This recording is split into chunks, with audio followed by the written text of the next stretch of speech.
Well, hello everyone. It's Shanti Titus here, Profit Mount Financial Services. I hope that you're having an amazing day today. I am here and I'm going to expand upon the previous video that I talked about in relation to the IRS actually having your revenue information. And then you actually, as the business owner, is your job to substantiate your expenses. So what do I mean by substantiate that?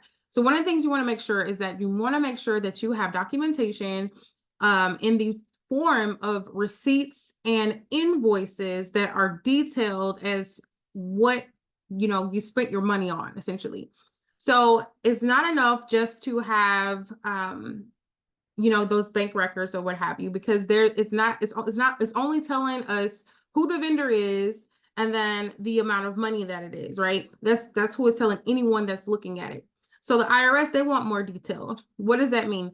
They need itemized receipts and itemized invoices in order to substantiate your expenses for your business, okay? So that is very critical and that is very important for you, all right? So one of the things that you want to make sure is that you are actually having someone on your team or even yourself, like keeping detailed records of your receipts and your invoices in your business. So it's not just enough for you just to have all of these different charges, that there are, legitimate business expenses. You actually have to take it a step further and actually save those receipts. Another thing, let's go a little bit deeper on the receipts. Another thing that she said was that the receipts, if you are ever audited, to not come to the meeting with just a bag full of receipts, okay? You want to actually make sure that your stuff is organized and it is laid out and it's easy to follow, which means not having your personal expenses mixed in with your business, okay? So many of us, when first starting out, it's difficult for a lot of us, right? So we're running lean and we're trying to get things done. And so it's easy to utilize your business card for personal things.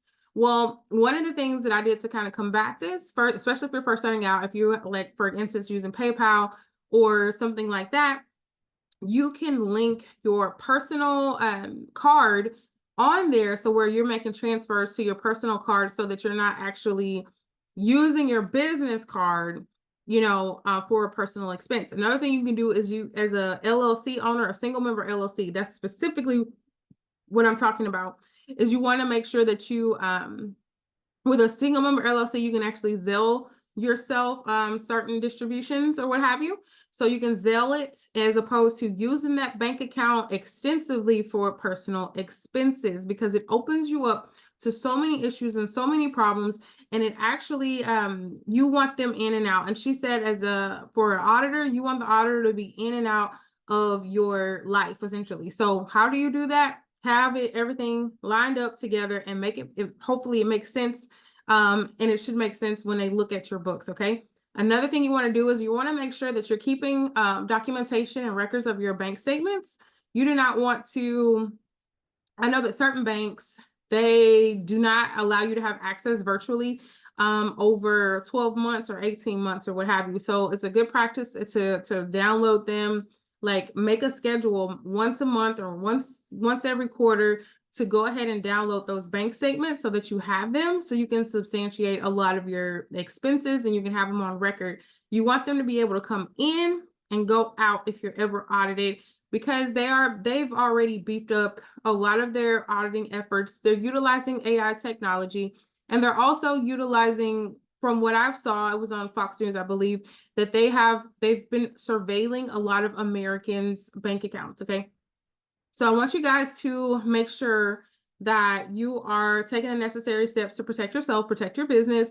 And I will give you a quick story. I had a friend of mine who, their family had a business and they had legitimate expenses. I mean, one of the ladies in the family, she would heavily invest into the business. The only problem was that she did not have receipts half the time for anything.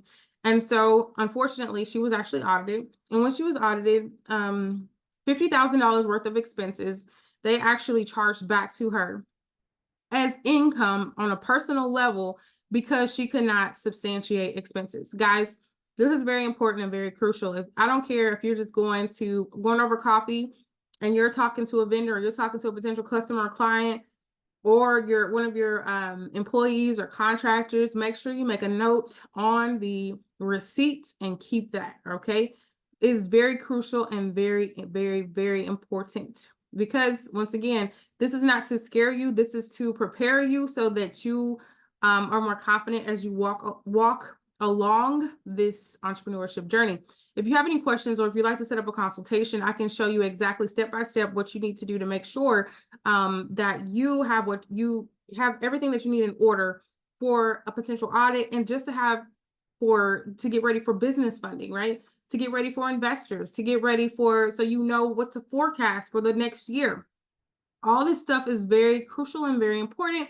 And I'm gonna do another video, and I'm gonna talk about the pet peeves that we've come across as accountants, and how a lot of people are actually leaving the profession due to just the lack of accountability on the client side. So until next time, stay profitable and stay great. I'll be bringing some more gems and jewels for you guys to use in your business. Bye.